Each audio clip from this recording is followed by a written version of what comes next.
The tragic life of Terry Cummings is not what you think. Yes, he holds one of basketball's most heartbreaking records, but his story is actually one of the most inspiring tales of resilience and quiet greatness the NBA has ever seen. Terry Cummings was different from the start. Born Robert Terrell Cummings, he originally dreamed of becoming a professional hockey player. But when a sudden growth spurt changed his path, he picked up a basketball and never looked back. At DePaul University from 1979 to 1982, Terry became a force of nature on the court. He dominated college basketball like few players ever have. He earned 2 All-American honors and led the Blue Demons to an incredible 79-6 record over 3 seasons. His junior year was particularly special, averaging 22.3 points and 11.9 rebounds per game, while guiding his team to a 26-2 record. Terry wasn't just good at DePaul, he was transformational. The San Diego Clippers saw this exceptional talent and made Terry the 2nd overall pick in the 1982 NBA draft, right after James Worthy. His transition from college to professional basketball was absolutely seamless. His rookie season was nothing short of sensational and historic. Terry won the NBA Rookie of the Year award, putting up career-best numbers of 23.7 points and 10.4 rebounds per game. He looked destined for superstardom. Everything seemed perfect for the young star who was taking the league by storm. Then December 15th, 1982 happened. During a game against the Utah Jazz, Terry suddenly collapsed on the court. He fainted and suffered a momentary seizure right there on the basketball floor. Initial reports said it was just fatigue, but doctors soon discovered something far more serious. The team physician revealed Terry had a significant, serious arrhythmia, a heart condition that was described as a common cause of sudden death. This diagnosis could have ended his career before it truly began. Terry was forced to undergo invasive cardiac testing at Northwestern Memorial Hospital, a process he described as physically and emotionally devastating. But here's where Terry's true character shined through. Against his doctor's strict orders, he went on a defiant late-night run through a Chicago park. This wasn't reckless behavior. It was a young man refusing to let fear define his future. That run helped him regain his pride and confidence, showing the mental toughness that would define his entire career. If you're enjoying this incredible story of perseverance, make sure to hit that like button and subscribe for more untold NBA stories that will change how you see the game. After his challenging rookie year, Terry was traded to the Milwaukee Bucks, and this is where his legend truly began to take shape. In Milwaukee, he transformed from a promising rookie into one of the league's most elite power forwards. The change of scenery seemed to unlock even more of his potential. He earned 2 NBA All-Star selections in 1985 and 1989 and was named to the All-NBA second team in 1985 and third team in 1989. These weren't just participation awards. These honors proved Terry was among the very best players in the world during his prime years. His playoff performances were absolutely dominant. In the 1985 playoffs, he averaged 27.5 points and 8.8 rebounds per game.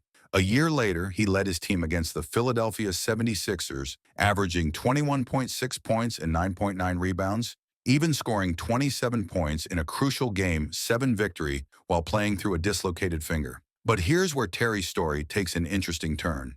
Despite his individual brilliance, his Milwaukee Bucks teams kept falling short of the NBA Finals. The 1980s were absolutely brutal for competitive balance. Terry's Bucks had the 3rd best record of any NBA team during that entire decade, yet they couldn't get past the era's dominant dynasties. The Boston Celtics with Larry Bird and the Philadelphia 76ers with Julius Erving ruled the Eastern Conference. Later came the Bad Boy Pistons and Michael Jordan's Bulls. These weren't just good teams. They were historically great dynasties that blocked the path for everyone else. Terry's consistent playoff exits weren't about personal failure. They were about being a great player on a great team trapped in the most competitive era in basketball history. His playoff statistics prove he belonged on the biggest stage, but circumstances kept him away from it. In the late 1980s, Terry was traded to the San Antonio Spurs to team up with rising superstar David Robinson. This move seemed like it might finally give Terry his championship opportunity. In San Antonio, he adapted his role, becoming a veteran leader and reliable second option. Then in 1992, when David Robinson went down with a season-ending injury, Terry stepped up in a major way. Over a 14-game stretch, he averaged 25.4 points and 13.1 rebounds, proving his elite talent was still very much alive. But fate had other plans. During an off-season pickup game in Chicago, a smaller player fell into Terry's knee, causing what he called a freak knee injury. It was a torn ACL that would completely change everything. This wasn't a contact injury from an NBA game or even from intensive training. It was just bad luck in a casual pickup game that ended his days as an all-star caliber player. Terry missed most of the 1992 to 93 season for surgery and rehabilitation. When he returned, he was never the same player. He lost his starting position to Dennis Rodman and never again averaged double digits in points. His playoff statistics tell the story clearly. In 1992, he averaged 26.0 points per game in the playoffs. By 1995, his final playoff run with the Spurs, he was averaging just 3.9 points in 9.0 minutes per game. Most players would have retired after such a devastating injury ended their prime, but not Terry Cummings. He adapted and continued playing for 8 more years, showing incredible character and professional longevity.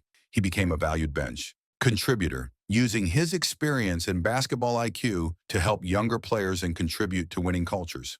This brings us to that record that defines how many people remember Terry Cummings. He retired having played 110 career playoff games without ever reaching an NBA Finals.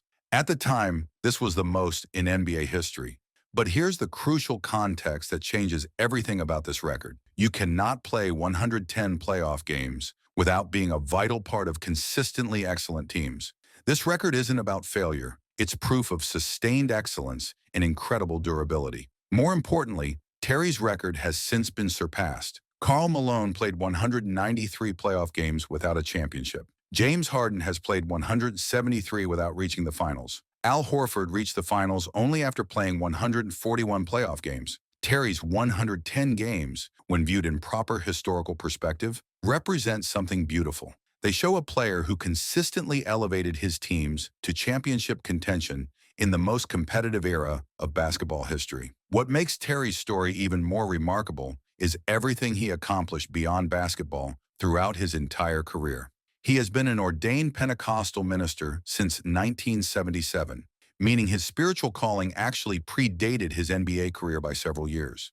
This wasn't something he discovered after retirement or during a midlife crisis.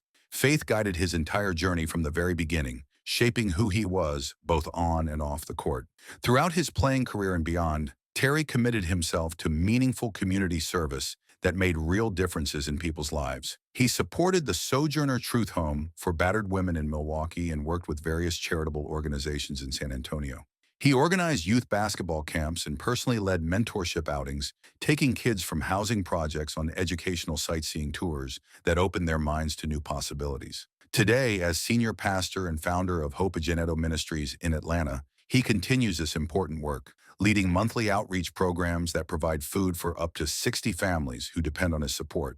Terry is also an accomplished entrepreneur and creative artist. In 1984, during his peak years with Milwaukee, he founded the Cummings Entertainment Group, a multimedia and entertainment company with its own publishing division. He's a talented vocalist and keyboardist who has produced and written 4 musical albums and appeared in 2 films. These weren't retirement hobbies. He pursued these passions while maintaining an elite NBA career, proving his refusal to be defined by just one professional identity. The real tragedy of Terry Cummings isn't that he never won a championship. The tragedy is how his incredible story of resilience gets overshadowed by a misleading statistic. Here was a man who faced a life-threatening heart condition that could have killed him, yet found the mental strength to continue his career. He suffered a freak injury that ended his all-star prime, yet adapted and played 8 more productive years. He consistently led teams to the playoffs in the most competitive era in NBA history, yet gets remembered for not reaching the finals. Terry Cummings represents something beautiful about sports and life. Success isn't only measured in championships or final destinations. Sometimes it's measured in the ability to overcome impossible odds, to adapt when circumstances change, and to maintain excellence despite setbacks. Terry's career reminds us that greatness comes in many forms, and sometimes the most inspiring stories are about champions who fought on the very edge of basketball immortality. His legacy lives on through his community work, his ministry, his creative pursuits, and the example he set for handling adversity with grace and determination. Terry Cummings proved that a truly successful life extends far beyond any single professional achievement, no matter how prestigious. If this story of incredible resilience inspired you, smash that like button and subscribe for more untold stories of NBA legends. What other players do you think deserve to have their real stories told? Let us know in the comments below.